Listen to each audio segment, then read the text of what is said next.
வாழ்க வையகம், வாழ்க வையகம், வாழ்க வளமுடன். நாம் அமர்ந்துள்ள இடத்தை சுற்றிலும் நல்ல தெய்வீக ஆற்றலே நிரம்பின. நாம் அமர்ந்துள்ள இடத்தை சுற்றிலும் நல்ல தெய்வீக ஆற்றலே நிரம்பின. நாம் அமர்ந்துள்ள இடத்தை சுற்றிலும் நல்ல தெய்வீக ஆற்றலே நிரம்பின. அருட்பேராற்றல் உடலிலே உயிரிலே அலை அலையாக பாய்வதை உணர்கிறோம். அருட்பேராற்றல் உடலிலே உயிரிலே அலை அலையாக பாய்வதை உணர்கிறோம். அருட்பேராற்றல் உடலிலே உயிரிலே அலை அலையாக பாய்வதை உணர்கிறோம். அன்னைக்கு வணக்கம், தந்தைக்கு வணக்கம், ஆசானுக்கு வணக்கம்.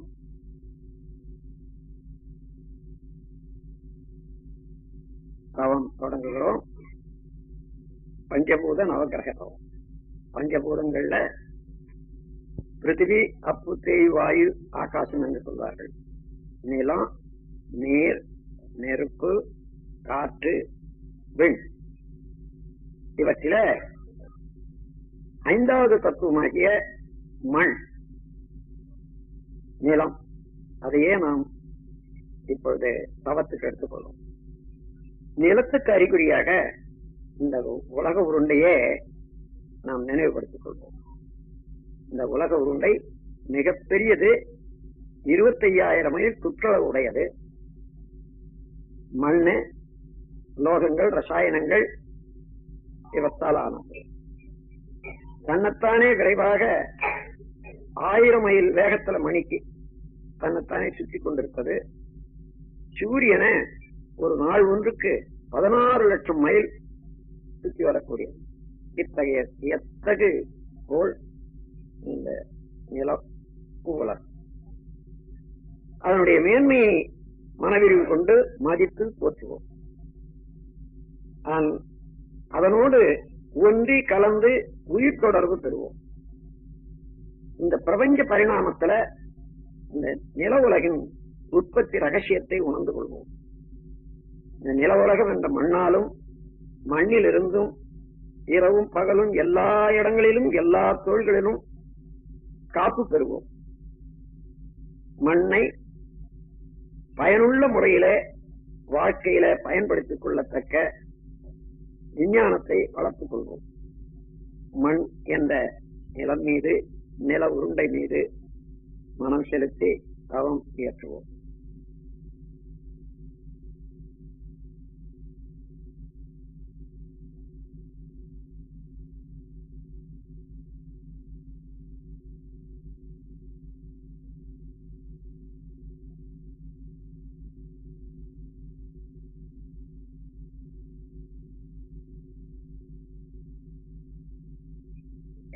பிரபஞ்ச பரிணாமத்துல 4வது தத்துவமாகிய நீரின் மேல் தவம் தொடங்குகிறோம். இந்த உலக உருண்டையின் மீது 100க்கு 28 பகுதி நிலம். அந்த நிலத்தில பெரும் பகுதி நீரால் சூழப்பட்டிருக்கிறது. நீரின் இருப்பை மேகங்கள்ல, தாவரங்கள்ல, உயிரினங்கள்ல நாம் உணர முடிகிறது. நீர் அவ்வளவு உயிர் வாழ்க்கைக்கு அவசியம் என்று தெரிந்து கொள்வோம். நீரின் பெருமையை நினைந்து மனவிரிவு கொண்டு மதித்து போற்றுகிறோம். நீரோடு ஒன்றி கலந்து உயிர் கலப்பு பெறுகிறோம். பிரபஞ்ச பரிணாமத்துல நீரின் உற்பத்தி ரகசியத்தை உணர்ந்து கொள்வோம். நீராலும் நீரிலிருந்தும் இரவும் பகலும் எல்லா தொழில்களிலும் எல்லா இடங்களிலும் காப்பு பெறுவோம். நீரை பயனுள்ள முறையிலே உபயோகித்துக் கொள்ளக்கூடிய விஞ்ஞானத்தை வளர்த்துக் கொள்வோம். நீரின் மேல் மனம் செலுத்தி தவம் இயற்றுவோம்.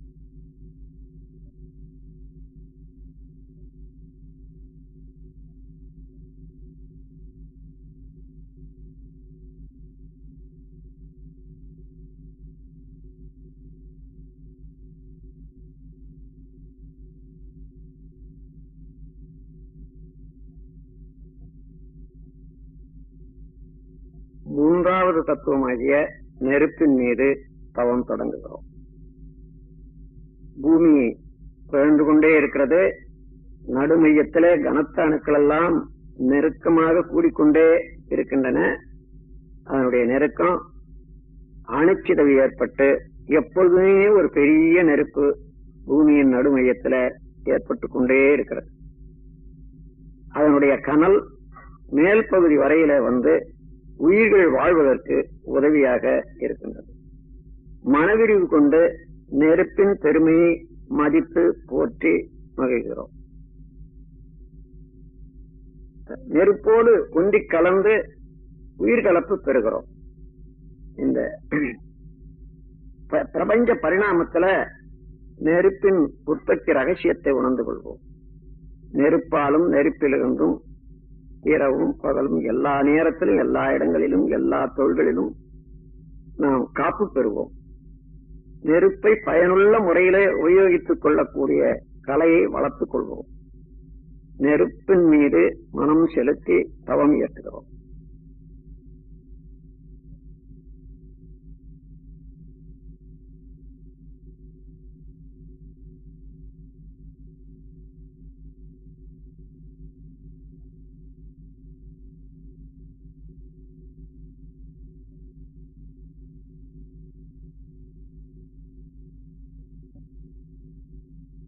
இரண்டாவது தத்துவமாகிய காற்றின் மீது தவம் தொடங்குகிறோம்.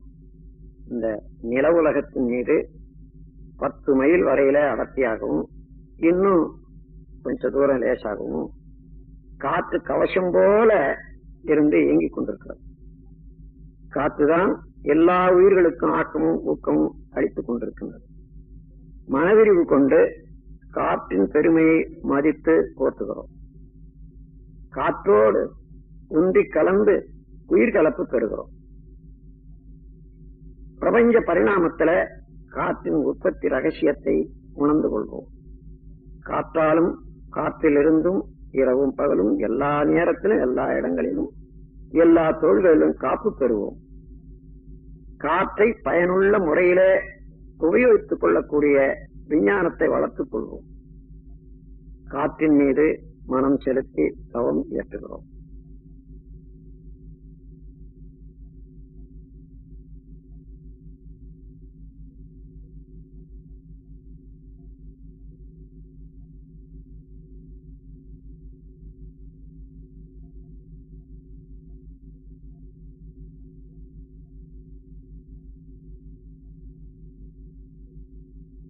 முதல் தத்துவமாகிய விண்ணின் மீது தவம் தொடங்குகிறோம்.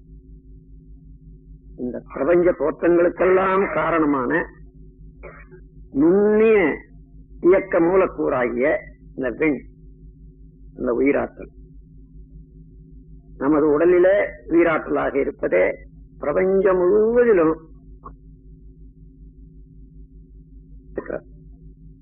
இந்த விண்ணின் சேர்க்கைதான் மற்ற 4 பூதங்களும். விண்ணின் பெருமையை உணர்ந்து மதித்து போற்றுகிறோம். விண்ணோடு ஒன்றி கலந்து உயிர்கலப்பு பெறுகிறோம். பிரபஞ்ச பரிணாமத்தில விண்ணின் உற்பத்தி ரகசியத்தை உணர்ந்து கொள்வோம். விண்ணென்ற ஆகாச ஆற்றலாலும் அதிலிருந்தும் இரவும் பகலும் எல்லா நேரத்திலும் எல்லா இடங்களிலும் காப்பு பெறுவோம். விண்ணை பயனுள்ள முறையிலே உபயோகித்துக் கொள்ளக்கூடிய ஆற்றலை வளர்த்துக் கொள்வோம். விண்ணின் மீது மனம் செலுத்தி தவம் இயற்றுகிறோம். பிரபஞ்சம் முழுவதிலும் இருக்கக்கூடிய விண்கலத்தை, சக்திகளத்தை நோக்கி இந்த தவம் இயற்ற வேண்டும்.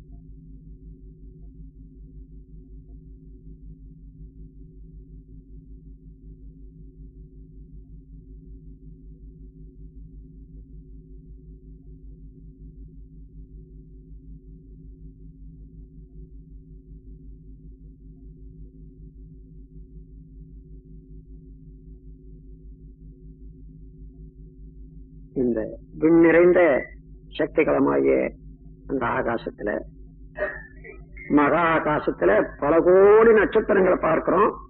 ஒவ்வொரு நட்சத்திரமும் ஒரு சூரியனே.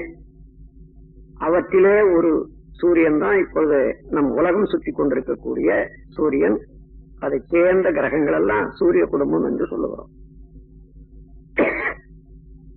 சூரிய குடும்பத்தை சேர்ந்த எல்லா கோள்களும் நமது உடலுக்கும் மனதுக்கும் நேரடியாக நெருங்கிய தொடர்புடையவை. இப்பொழுது இந்த 9 கோள்கள் மீது மனம் செலுத்தி தவம் இயற்றுகிறோம். முதல்ல சூரியனை நமது தவத்துக்காக நினைத்துக் கொள்கிறோம். சூரியன் ஒரு பெரிய நெருப்பு கோளம். அது பூமியை விட 19 லட்சம் மடங்கு பெரிது என்று கணக்கெடுத்திருக்கின்றார். ஆரஞ்சு நிறமான கதிர்களை வீசிக்கொண்டு 25 நாட்களுக்கு ஒரு சுற்று தன்னைத்தானே முடித்துக் கொண்டு இயங்குவது சூரியன். சூரியனுடைய காந்தாலை கதிர்கள் வாழ்க்கையிலே வெற்றி, அறிவு மேன்மை, கல்வி மேன்மை, வாழ்க்கை வளங்கள் அனைத்தும் அளிக்க வல்லது. சூரியனுடைய காந்தாலை கதிர்களை நாம் ஏற்று நம்மோடு ஒன்றுபடுத்திக் கொள்ளுகிறோம். எப்பொழுதுமே சூரியனுடைய காந்தாலை கதிர்கள் நமக்கு நன்மையே செய்து கொண்டிருக்குமாக சூரியன் மீது மனம் செலுத்தி தவம் இயற்றுகிறோம்.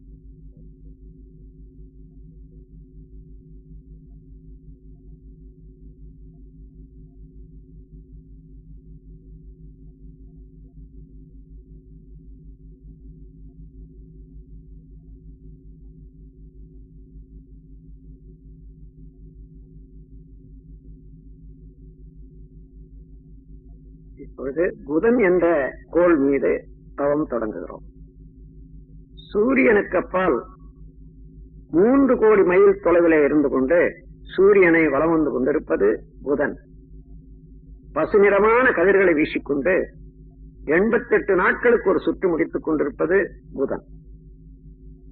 புதனுடைய காந்தாலை கதிர்கள் அறிவு மேன்மை, வாழ்க்கை வளங்கள் அனைத்தும் அளிக்க வல்லது. புதனுடைய காந்தாலை கதிர்களை நாம் ஏற்று நம்மோடு ஒன்றுபடுத்திக் கொள்ளுகிறோம். எப்பொழுதுமே புதனுடைய காந்தாலை கதிர்கள் நமக்கு நன்மையே செய்து கொண்டிருக்குமாறு புதன் என்ற கோள் மீது மனம் செலுத்தி தவம் ஏற்றுகிறோம்.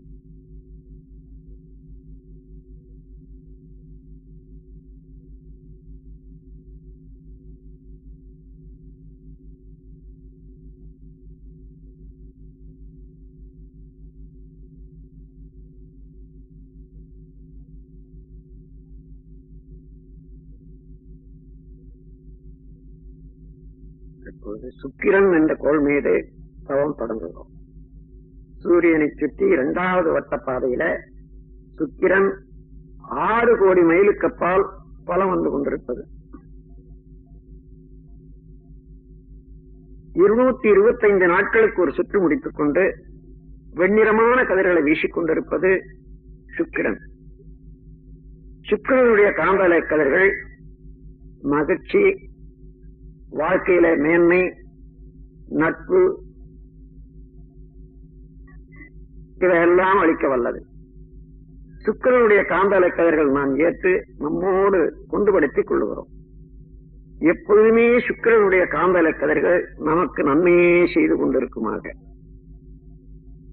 சுக்கிரன் என்ற கோள் மீது மனம் செலுத்தி தவம் இயற்றுகிறோம்.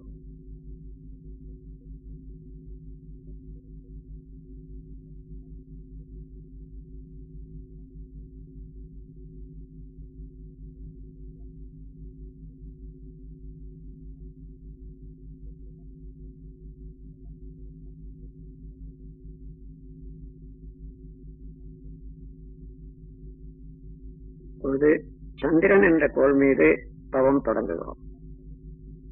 சூரியனில் இருந்து 3வது வட்டத்தில வட்ட பாதையில சுழன்று கொண்டிருப்பது, வலம் வந்து கொண்டிருப்பது நில உலகம். 9 கோடி மைலுக்கு அப்பால் அந்த நில உலகத்தை வலம் வந்து கொண்டிருப்பது சந்திரன். 2,30,30 மைலுக்கு அப்பால் 29 நாட்களுக்கு ஒரு சுற்று முடித்துக் கொண்டு வெண்ணிறமான கதிர்களை வீசிக்கொண்டிருப்பது சந்திரன். சந்திரனுடைய காந்தாலை கதிர்கள் நமது இரத்த ஓட்டத்திலே சீர்மை அமைப்பது, அறிவிலே மேன்மை தருவது, வாழ்க்கையில் வளம் தருவது. நாம் எப்பொழுதுமே சந்திரனுடைய காந்தலை கதிர்கள் நமக்கு இந்த நன்மைகளை எல்லாம் செய்து கொண்டே இருக்குமாக சந்திரன் மீது மனம் செலுத்தி தவம் இயற்றுகிறோம்.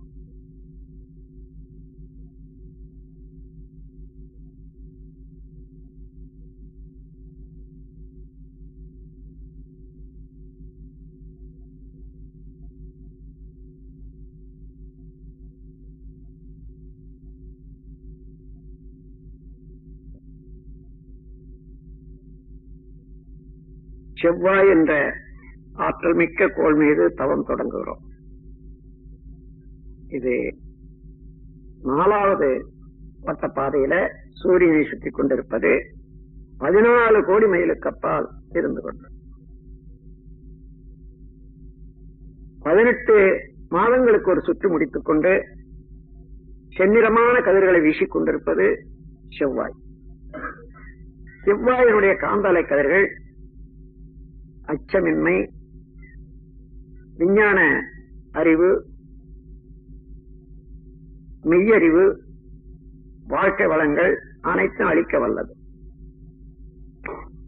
செவ்வாயினுடைய காந்தலை கதிர்களை நாம் ஏற்று நம்மோடு ஒன்றுபடுத்திக் கொள்ளுகிறோம்.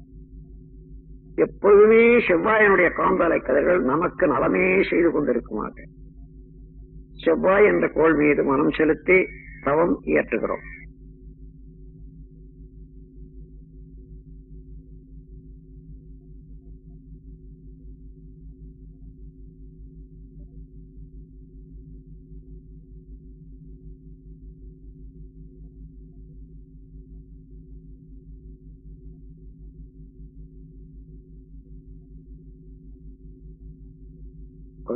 குரு என்ற ஆற்றல் மிக்க பெருங்கோள் மீது தவம் தொடங்குகிறோம். சூரியனிலிருந்து 48 கோடி மைலுக்கு அப்பால் வலம் வந்து கொண்டிருப்பது குரு. பொன்னிறமான கதிர்களை வீசிக்கொண்டு 12 ஆண்டுகளுக்கு ஒரு சுற்று முடித்துக் கொண்டிருப்பது குரு. குருவினுடைய காந்தலை கதிர்கள் மெய்யுணர்வு, வாழ்க்கை வளங்கள் அனைத்தும் அளிக்க வல்லது. குருவினுடைய காந்தாலை கதிர்களை நாம் ஏற்று நம்மோடு ஒன்றுபடுத்திக் கொள்ளுகிறோம். எப்பொழுதும் குருவினுடைய காந்தாலை கதிர்கள் நமக்கு நன்மையே செய்து கொண்டிருக்குமாக குரு என்ற கோள் மீது மனம் செலுத்தி தவம் இயற்றுகிறோம்.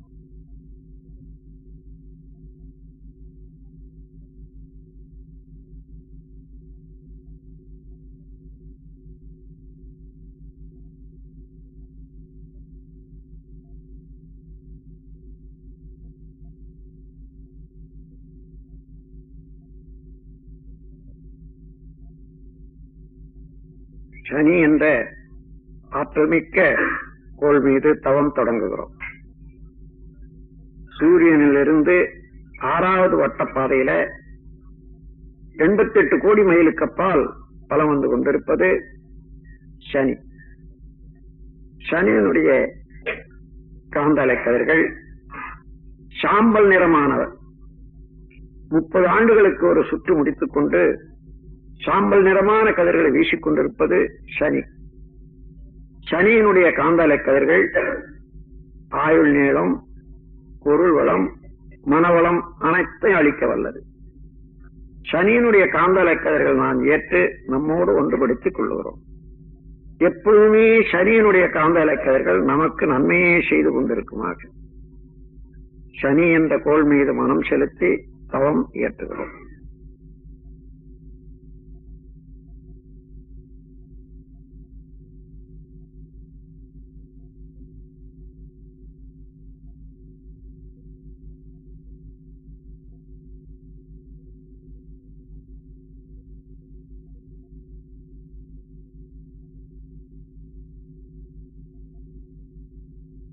ராகு கேது என்னும் ஆற்றல் மிக்க காந்தாலை பாதைகள் மீது தவம் தொடங்குகிறோம்.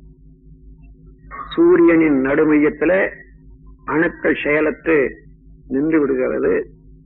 அது சுத்த வெளியாகி பிரம்மமாக மாறிக்கொண்டிருக்கும் நிலை, அதுவே கரும்புள்ளி எனப்படுகிறது. அது மேலும் மிக மிக அங்கே நிற்க முடியாமல் பிரபஞ்சம் முழுவதும் கொடு போன்று ஆரம்பித்து பிரபஞ்சமெல்லாம் கடந்து சுத்த வெளியோட கலந்து கொண்டிருக்கிறது. சூரியனின் இருபுறமும் இவ்வாறு எப்பொழுது இயங்கிக் கொண்டே இருக்கக்கூடிய பிளாக் ஹோல், கருநிறமான காந்தாலை பாதைகள், ஒரு புறம் கேது என்றும் ஒரு புறம் ராகு என்று சொல்லுகிறோம். ராகு கேது இரண்டுமே கருநிறமான அலைகளை வீசிக்கொண்டு இருப்பவை. ராகு கேது காந்தாலைகள் மெய்விளக்கம், வாழ்க்கை வளங்கள், உடல் நலம் அனைத்தும் அளிக்க வல்லவை. ராகு கேது காந்தாலைகளில் இருந்து நாம் ஆற்றலை பெற்று ஒன்றுபடுத்திக் கொள்ளுகிறோம். எப்பொழுதுமே ராகு கேது ஆற்றல்கள் நமக்கு நன்மையே செய்து கொண்டிருக்குமாக ராகு கேது என்னும் காந்தாலை பாதைகள் மீது மனம் செலுத்தி தவம் இயற்றுகிறோம்.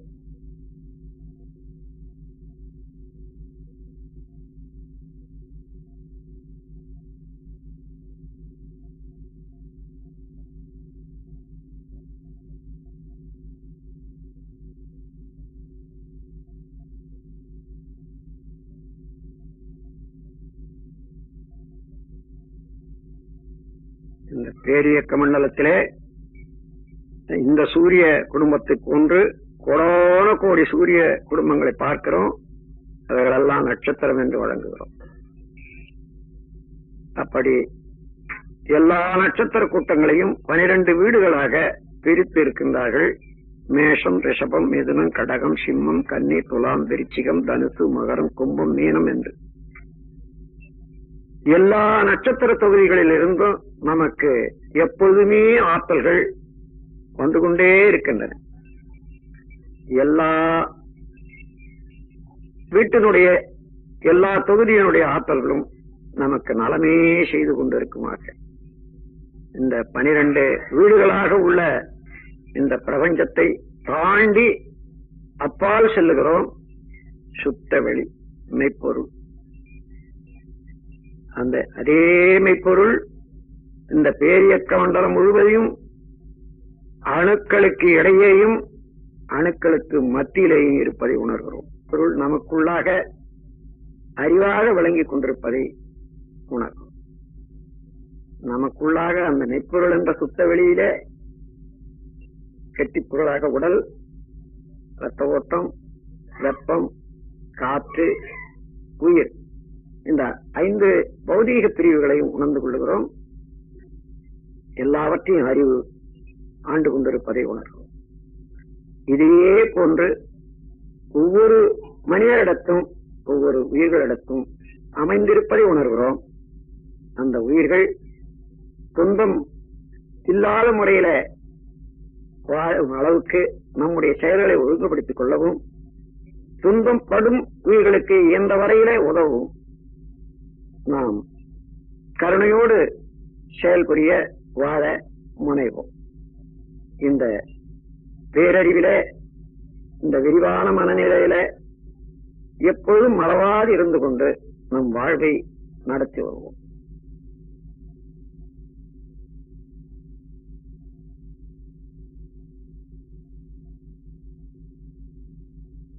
அருட்பேராற்றல் கருணையினால் உடல் நலம், நீளாயு, நிறை செல்வம், உயர்ப்புகள், விஞ்ஞானம் ஓங்கி வாழ்வோம்.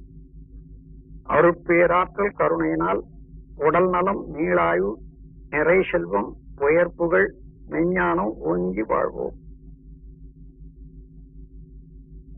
அருட்பேராற்றல் கருணையினால் உடல் நலம், நீளாயு, நிறை செல்வம், உயர்ப்புகள், விஞ்ஞானம் ஓங்கி வாழ்வோம்.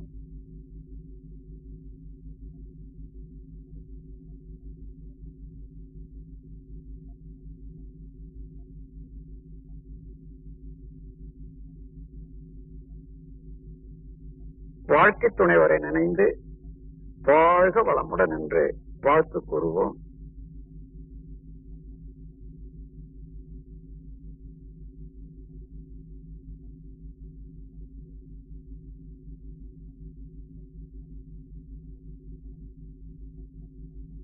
பெற்ற மக்கள் செல்வங்களை ஒவ்வொருவராக நினைந்து வாழ்க வளமுடன் வாழ்க வளமுடன் என்று வாழ்த்து கூறுவோம்.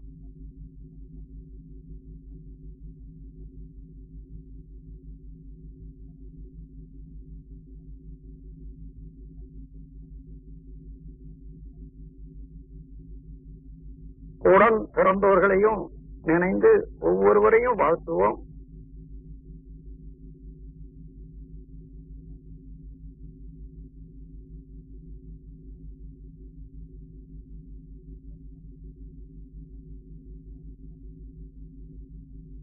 நெருங்கிய நண்பர்களை வாழ்த்துவோம்.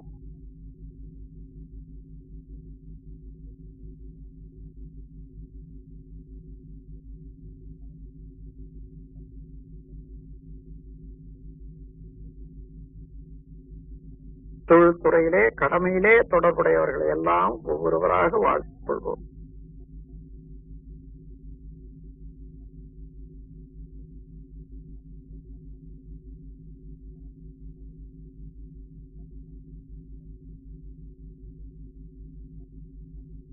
தெரிந்தோ தெரியாமலோ இன்னல் புரிவோர்களுக்கும் எதிரிகளாக நினைப்போருக்கும் வாழ்த்து கூறுவோம். அவர்கள் திருந்தி நல்வாழ்வு பெற வேண்டும் என்ற கருணையோடு வாழ்த்து கூறுவோம்.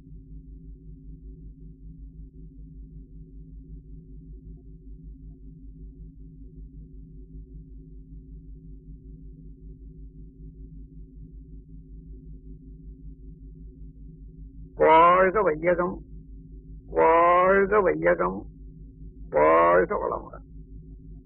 உலகில் உள்ள பொறுப்புடைய தலைவரெல்லாம் உயிரறிவை உள்ளுணர்வாய் பெறுதல் வேண்டும். உலகனைத்து நாடுகளின் எல்லை காக்க ஓருலக கூட்டாட்சி வலுவாய் வேண்டும். உலகில் போர் பகை அச்சமின்றி மக்கள் உழைத்துண்டு வளங்காத்து வாழ வேண்டும். உலகெங்கும் மனித குலம் அமைதி என்னும் ஒரு வற்றாத நன்னெறி பெற்றுய வேண்டும். வாழ்க வையகம் வாழ்க வையகம் வாழ்க வளமுடன். ஏரி குளங்கிணறு ஆறு எல்லாம் நிரம்பி வழிய மாறி அளவாய் பொழிக மக்கள் வளமாய் வாழ. ஏரி குளங்கிணறு ஆறு எல்லாம் நிரம்பி வழிக மாறி அளவாய் பொழிக மக்கள் வளமாய் வாழ. ஏரி குளங்கிணறு ஆறு எல்லாம் நிரம்பி வழிக மாறி அளவாய் பொழிக மக்கள் வளமாய் வாழ. வாழ்க வையகம் வாழ்க வையகம் வாழ்க வளமுடன். ஓம் சாந்தி சாந்தி சாந்தி.